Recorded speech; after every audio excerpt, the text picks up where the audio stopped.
بچے کی تربیت کو ماہرین نے 3 حصے میں تقسیم کیا ہے۔ 7 سال۔ پہلے 7 سال بچے کو گود میں اٹھا کے رکھو، دوسرے 7 سال بچے کو غلام بنا کے رکھو، اور تیسرے 7 سال بچے کو دوست بنا کے رکھو۔ پہلے 7 سال بچے کو گود میں اٹھانے کا مطلب یہ ہے کہ وہ تم سے سیکھے، اور ہم تو 3 سال کے بچے کو بھی، آج 2.5 سال کے بچے کو بھی اسکول بھیج دیتے ہیں، مائیں فارغ البال ہونا چاہتی ہیں، لیکن ایسا نہیں ہے۔ یہ ہماری فکری لغزش ہے کہ بچے کو اتنی جلدی اسکول بھیج دیا، اور جب ماں سے سیکھنا تھا تو وہ وقت ضائع کر دیا۔ آج بھی جاپان میں 7-8 سال کا بچہ اسکول جاتا ہے، اور آج بھی کچھ اور ممالک کے اندر بھی انہوں نے یہ طے کر دیا ہے کہ 7 سال سے پہلے بچہ اسکول نہ جائے، تو وہ گھر میں بیٹھ کے سیکھتا ہے۔ یہ اس کی تربیت کا مرحلہ ہے، اس کا یہ مرحلہ یہاں مکمل ہونا چاہیے۔ اس کے بعد جب وہ جائے گا تو اس کے قواعد مضبوط ہو چکیں گے اور وہاں جا کے سیکھے گا۔ یہ پہلا اس کا مرحلہ یہاں سیکھنے کا ہے۔ ظاہر ہے باپ تو وہ توجہ نہیں دے پاتا، تو ماں کو بھرپور توجہ بچے کی طرف دینی چاہیے۔ عمومی طور پہ ماضی میں مائیں اپنے بچوں کی تربیت میں انتہائی مبالغہ کرتی تھی اور بہت زیادہ محنت شاقہ کرتی تھی، چونکہ ان کی توجہات کا کوئی اور مرکز نہیں ہوا کرتا تھا، اور وہ سمجھتی تھی کہ ہمارا یہی کام ہے کہ ہم بچوں کی اچھی تربیت کر لیں، اور چند بچوں کی تربیت ہی ماں کی ذمہ داری ہے، اور یہ اگر احسن طریقے سے نبھا دے تو اس نے اپنا حصہ امت میں بھی ڈال دیا، معاشرت میں بھی ڈال دیا، اور قوم بنانے کے اندر بھی اپنا حصہ ڈال دیا۔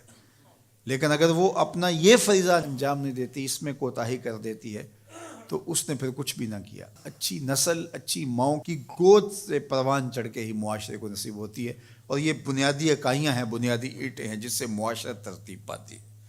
اس لیے یہ ماؤں کی ذمہ داری ہے۔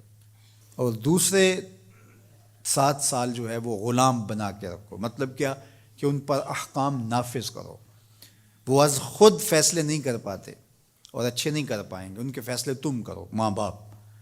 اور پھر اس کے بعد اگلے 7 سال جو ہیں وہ ان کو دوست بنا کے رکھو، چونکہ عموماً جو ہے وہ 14 سے 21 سال تک کی عمر کے بچے جو ہیں وہ دوستیوں سے، اطراف سے سیکھتے ہیں، چونکہ وہ اگرچہ تمیز نہیں رکھتے ہوتے پوری طرح، لیکن پھر بھی ان کی طبع یہ ہوتی ہے کہ وہ سمجھتے ہیں کہ ہم اطراف سے اچھا سیکھ سکتے ہیں، اور وہ بعض کا ماں باپ کو دقیانوس بھی سمجھنے لگ جاتے ہیں۔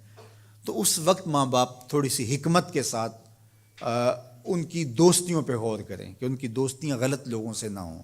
میرے اور آپ کے آقا مولا نے ارشاد فرمایا، المرء علی دین خلیلہ فلینظر احدکم من یخالل۔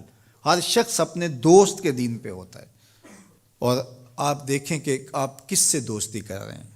اگر اس کا دین خراب ہوا، اعتقادات خراب ہوئے، نظریات خراب ہوئے، اس کے اعمال اور اخلاقیات خراب ہوئے، تو اس کا رنگ آپ کے اوپر چڑھ جائے گا۔ اور رومی نے اس کو اپنے انداز میں کہا، تا توانی دور شو از یار بد، یار بد بدتر بود از مار بد، کہ جہاں تک ممکن ہو برے یار کی صحبت سے بچ کے رہنا۔ کہا کہ برا جو دوست ہوتا ہے، برا یار ہوتا ہے، وہ برے سانپ سے بھی برا ہوتا ہے۔ کہا کیوں؟ اس لیے کہا جب سانپ لڑتا ہے تو جان لیتا ہے، برا یار لڑتا ہے تو ایمان لیتا ہے۔ اس لیے صحبت سالے ترا سالے کنن، صحبت تالے ترا تالے کنن۔ اچھے شخص کی صحبت تجھے نیک بنا دے گی، برے شخص کی صحبت تجھے برا بنا دے گی۔ شیخ سعدی فرماتے ہیں، میں حمام میں گیا تو وہاں کسی نے مٹی رکھی تھی، تو میں نے اس کو اٹھایا تو اس سے مہک آ رہی تھی، میں مست ہونے لگا اس کی دل آویز خوشبو سے۔ تو میں نے اس کو کہا کہ تو مٹی ہے، عنبر ہے، موتیا ہے، نسرین ہے، نسترن ہے، کیا ہے تو؟ تیری دل آویز مہک سے مشام ہستی مہکے چلے جا رہے ہیں، اور ہے تو مٹی، تو کیا ہے تو؟ تو اس مٹی نے، شیخ سعدی فرماتے، مجھے زبان حال سے جواب دیا کہ ہوں تو میں مٹی، مجھے اپنی اوقات نہیں بھولی، لیکن چند دن میں پھول کی صحبت میں رہی ہوں۔ جمال ہم نشیں در من اثر کر، وگرنہ من ہما خاکم کے ہستم۔ اس نے کہا ہوں تو ذات کی مٹی ہی، لیکن میں گلاب کے پھولوں تلے تھوڑی دیر رہی ہوں تو میرے یار کا جمال میرے اندر سرایت کر گیا ہے۔ تو ذات کی مٹی ہوں لیکن صحبت میری پھول سے رہی۔ یار مٹی پھول سے صحبت پیدا کر لے تو اس سے مہک آنے لگ جاتی ہے، تو یار بندہ صالح صحبتوں کا انتخاب کر لے تو اس کی زندگی کیوں نہیں بدلتی؟ تو اپنی اولاد کو صالح لوگوں کے پاس بٹھانا سکھاؤ۔